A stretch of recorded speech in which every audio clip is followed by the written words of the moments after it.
Good morning, good afternoon, good evening, good night, wherever you are in the world, or whatever time you'll be watching this video.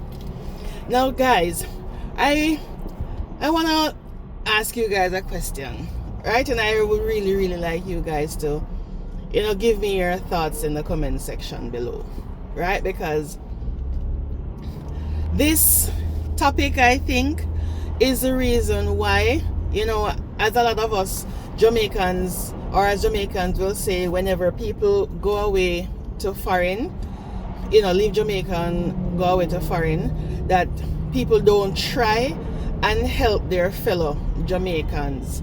And that's why they will say, oh, you change from you reach a foreign, and try help and blah blah blah, as well as it shows the nature of people. I'm not gonna say the nature of Jamaicans, because it's not I don't think it's only Jamaicans stay this way, but it's just the nature of people in general. Now, I was watching a video from on YouTube from this Jamaican content creator, the Andersons, right? I think he's out west. I don't remember if it's Alberta or Manitoba. I think maybe Alberta. And it's about a Jamaican national who is on a deportation order because he tried to help out his fellow Jamaican, right? So the story is, and I'm not gonna use the same name that he used, the guy. So say Tony is a chef, or was a chef in Jamaica, and has one kid, and was basically the main breadwinner for his family, and he got the opportunity to come to Canada on LMIA, on a work permit, to be a chef at a hotel. So he came up, I believe is 2023 or 2024, one of those years. He came up and was doing his thing.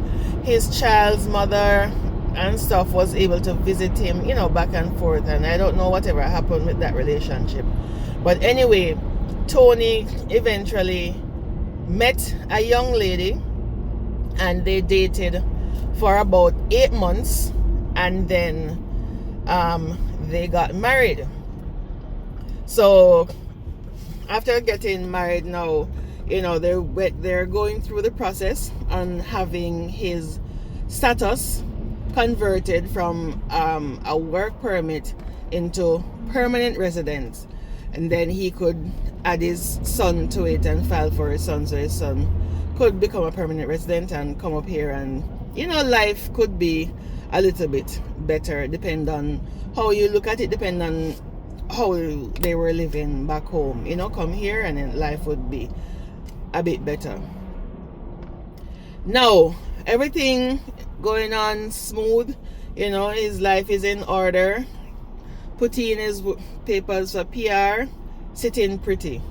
Now Tony have this best friend in Jamaica who is also a chef, and they have been friends since childhood.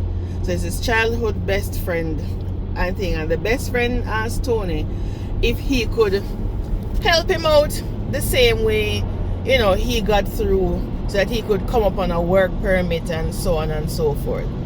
But the best friend, let's call him Simon. So Simon's situation is a little bit different from Tony. So Simon is married and has 3 kids. So Tony said, all right, since we're friends from childhood and stuff, let me go and speak to the hotel manager or whomever and try see if I can help you out. So Tony went and asked if his friend Simon can, get a little break. Anyway, it so happened that Simon was successful and the hotel was bringing Simon up with his family and stuff. While in the process, Tony, helped to get somewhere for Simon and his family to live. Tony even used like some of his money to buy furniture and buy up some, buy a little starter kit for Simon and his family to come up, because they had the agreement that when Simon come up and start making some money, then he would pay back Tony.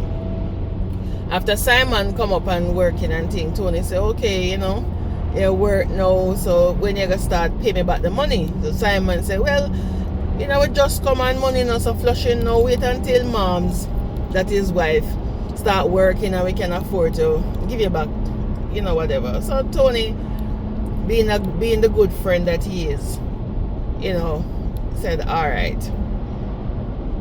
Now, Simon now wanted a vehicle for him and his family. And a vehicle is not a necessity, guys, but it really come in handy, especially when you have 3 kids and it's just easy commute, and it depends on where you live, because sometimes when you're here in Canada, if you want to go down the road, like a 5-minute drive can take you like 45 minutes on public transit. And because it also depends on where you are, you have to take one bus and connect to go to where you want to go. So it really, it's not a necessity, but it is a necessity, especially when you have kids.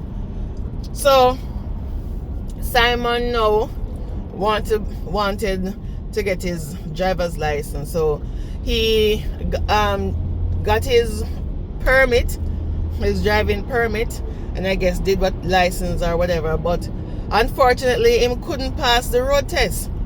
Take the road test several times and him couldn't pass the road test, but him already go and buy a car.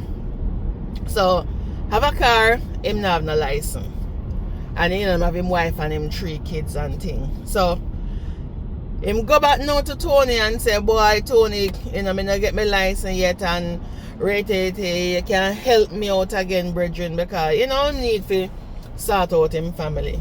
Well, Simon's wife never have her driver's license.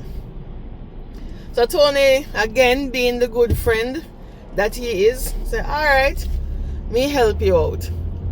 But this is where Tony go wrong, in my opinion, because you have to use wisdom. Tony now license and insure Simon car in his name. Tony have no plans on driving that vehicle, nothing. So of course, guys, that is fraud.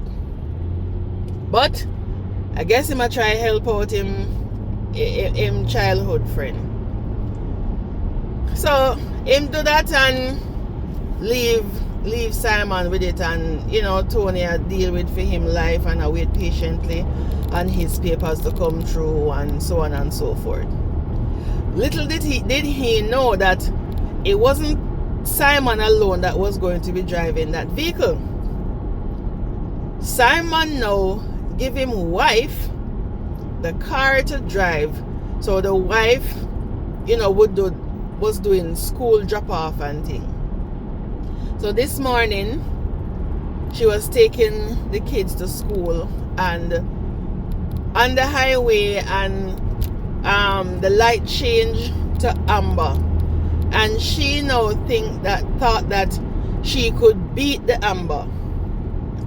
So she never slowed down, or she never prepared for stop, nor nothing. There was a vehicle in front of her, so she never fully clear neither. A vehicle was in front of her, and I guess that vehicle realized that they would not be able to clear the amber.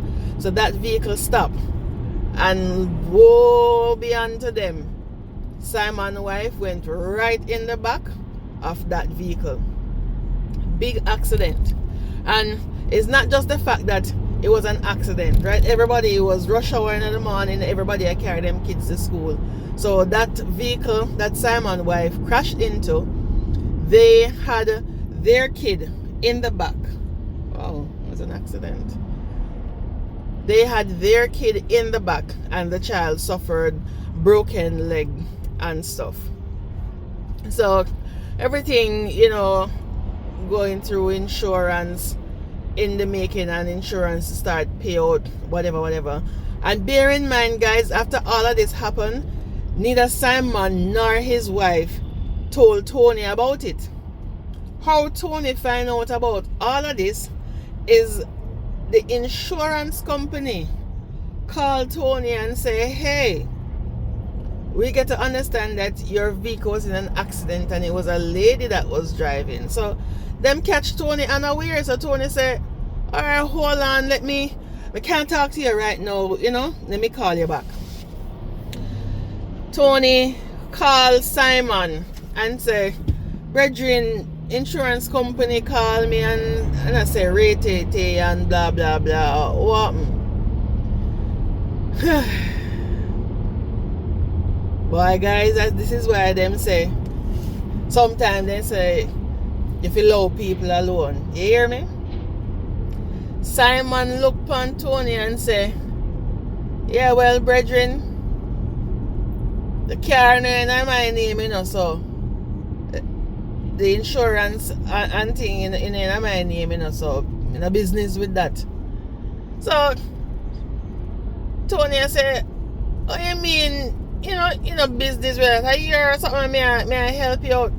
Simon look at him and tell him say nothing in a film name, so him no in a nothing in a Jeapordize for him status in a Canada.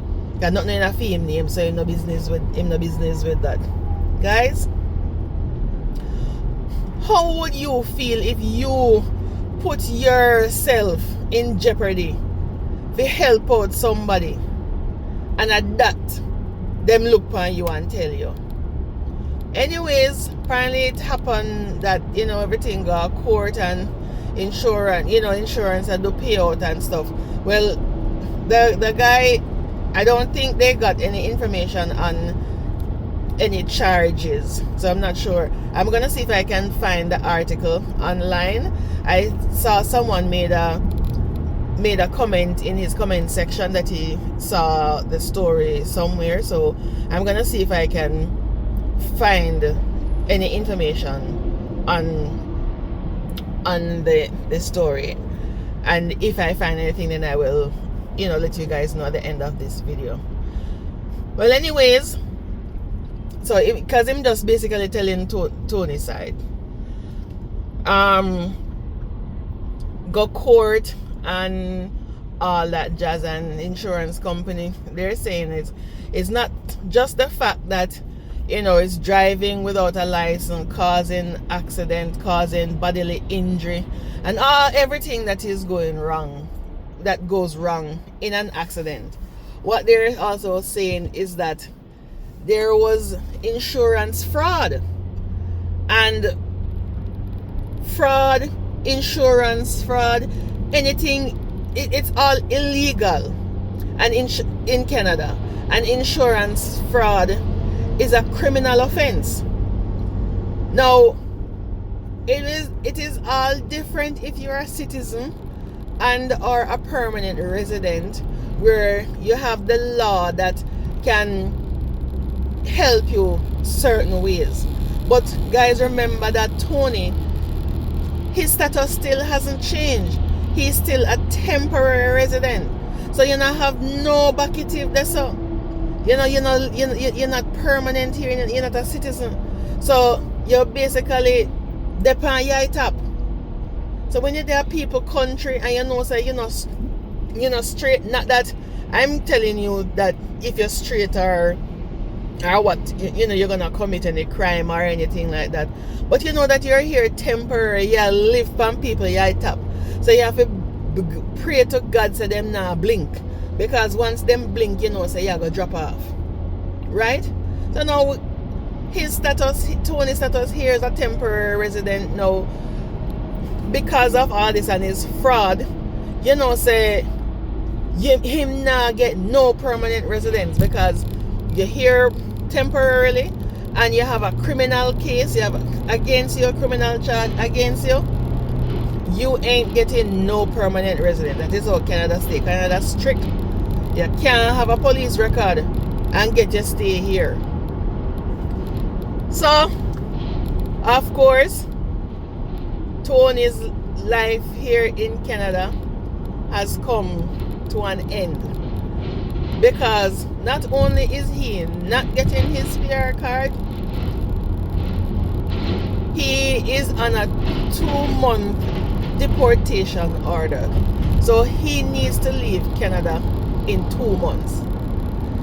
And when, they're going through the court case and thing, and him said to him, brethren, say, alright, just tell them, say, I sell you the car and the paperwork just not go through yet.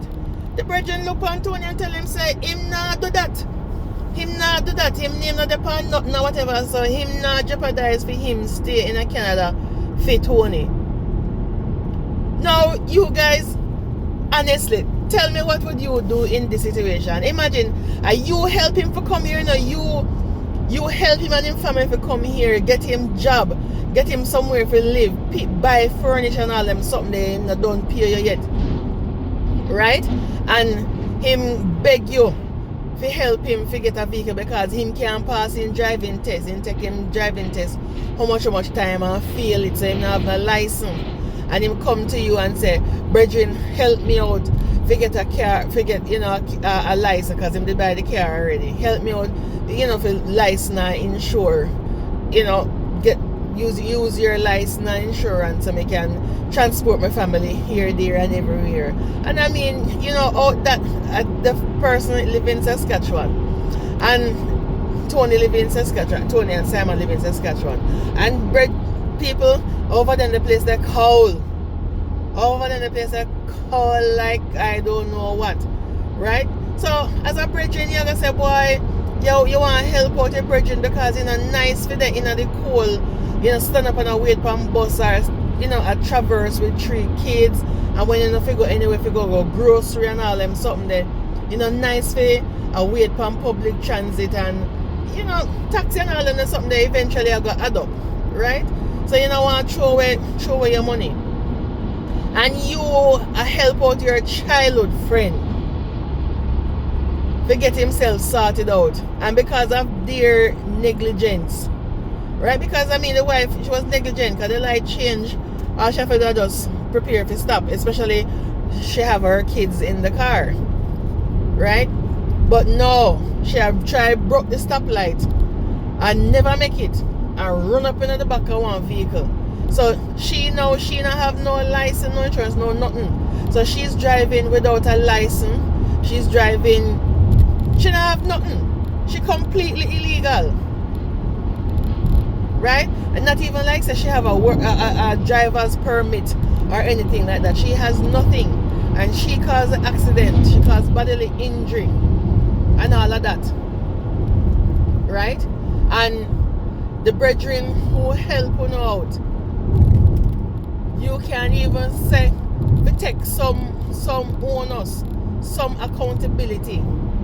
And if you take off some of the pressure off him, although I don't know even if they did take accountability, if that would have made any difference, because at the end of the day, they say he knowingly committed insurance fraud because him know say them not have no license or nothing, and him knowingly put him name on license and insurance and knowing that he has no intention of driving that car. Him just put it in for him name for their use. So I don't know if even him did say, Simon did say, yeah, them buy it from him. If it would, maybe it would have made a difference, because if them did say, well, yes, him have it and he must sell them, maybe him could have get a break or a breather there. They probably wouldn't have said that an insurance fraud, because if it was his car and he's selling and just never changed over yet, then that wouldn't be fraud, right? You just never transfer over the stuff. But Simon said no, him no do that, no, you know, in a film name, and him no nothing for come jeopardize his life. Well, and I guess in this case now, the problem would be on Simon, because him have car and him not have the license. So then him would have a problem too. So I guess him must say him must save for himself and for him family. So now Tony is to be deported, and Simon, him and him family, they're still here. Again, not sure if or what charges they faced or what. Again, I'm gonna see if I can find any information on this incident. But whether I find any information or not, guys, please leave your comments in the comment section and give me your thoughts on this, and let me know what would you do. I know honestly I am not going to put myself, you know, do put any body vehicle or anything like that in my name. The most I would do is if somebody, and it depends on the person too, you would sign guarantor for a person. It all depends on who that person is, and you know that person wouldn't abscond on whatever it is that you would sign a guarantor for. Because, you know, honestly, when I came here and I was getting my first apartment, because I was a temporary resident at that time, you know, I finished school and then I had a work permit and I was moving into my first apartment. You know, one of my close friends, who he came and he had his PR card too, you know, he co-signed for the apartment for me. You know, I spoke to him and his wife, and because we know each other from Jamaica and thing, and you have to understand, you know, people take them things as serious, because even if you co-sign for somebody, you know, if the person decide to default on whatever it is that you co-sign for, then you are going to be on the hook, right? So when my friend co-signed the apartment for me, if I decided to, you know, not pay rent or just move out of the place like that, then my friend and his family, he would have been on the hook to pay rent until the people re-rent that place.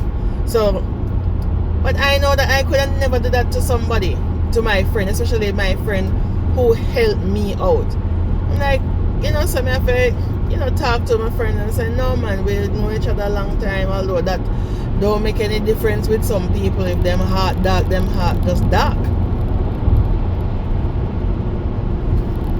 But let me know in the comment section, guys, would you have assisted a friend as how Tony assisted Simon? And if you were in Tony's position, what would you do? Thanks for watching. Remember to like, share, subscribe to this channel for stories like this. Catch you on the next one.